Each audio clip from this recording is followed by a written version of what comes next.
இந்த question simple pendulum and error analysis ரெண்டுமே relate பண்ணுது. ஸோ இங்கே ஒரு சிம்பிள் பெண்டுலமோட லென்த் அண்ட் அதோட அக்யூரசி கொடுத்துருக்காங்க.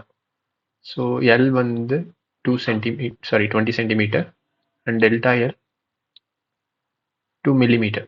ஸோ இதை நம்ம மில்லிமீட்டரில் கன்வெர்ட் பண்ணலாம், அப்படி இல்லைனா ரெண்டையுமே சென்டிமீட்டரில் எழுதலாம்.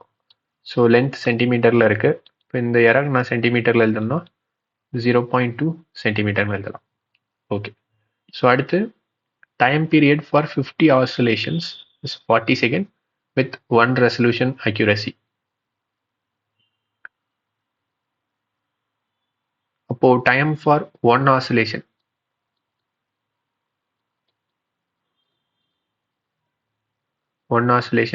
t which will be 40/15 சொல்லலாம். அதே மாதிரி இங்கே டெல்டா டி 1/15 வரும். ஸோ இது செகண்ட்ஸ். ஓகே. இப்போ நம்ம அக்யூரசி இந்த measurement of acceleration due to gravity கண்டுபிடிக்கணும். பர்சன்டேஜ் எரர் ஆஃப் கிராவிட்டி கண்டுபிடிக்கணும். ஃபர்ஸ்ட் இந்த டைம் பீரியட், லென்த், கிராவிட்டி இதெல்லாம் சிம்பிள் பெண்டுலம்க்கு எப்படி ரிலேட் ஆயிருக்குன்னு தெரியணும். ஸோ இங்கே t ஈக்குவல் டு 2π √L/g எழுதுவோம். ஸோ இதுலேருந்து g வேணும். அப்போ t squared equal to 4π² L/g. So இதுலேருந்து g ஈக்குவல் டு 4π² L/t² எழுதலாம். ஓகே. ஸோ நம்ம ரிலேட்டிவ் எரர் யூஸ் பண்ணுவோம். அப்போ delta g/g which is equal to 2 into delta t/t plus delta L/L வரும். இது வந்து எப்படி எழுதிருக்கேன்னா, இப்போ c equal to a into b power n வச்சுக்கோங்க. இப்போ delta c/c equal to delta a/a plus n into delta b/b எழுதுவோம். அதே மாதிரி தான் இங்கே எழுதியிருக்கேன்.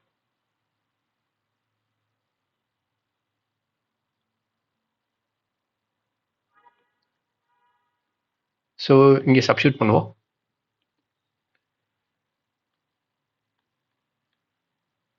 Two into delta t/t. So delta t 1/50 and t 40/50. ஓ டெல்டா t/t என்ன வரும்? 1/14 வரும். ஜஸ்ட் 2 டிவைட் பண்ணிக்கலாம். ஸோ இங்கே 1/14 எழுதிடுவோம். ப்ளஸ் டெல்டா L/L இது 0.2/20.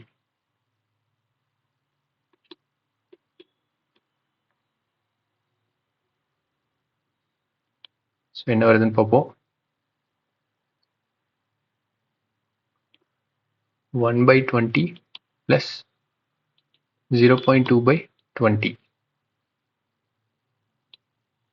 which is equal to 1.2/20. இது டெல்டா g/g.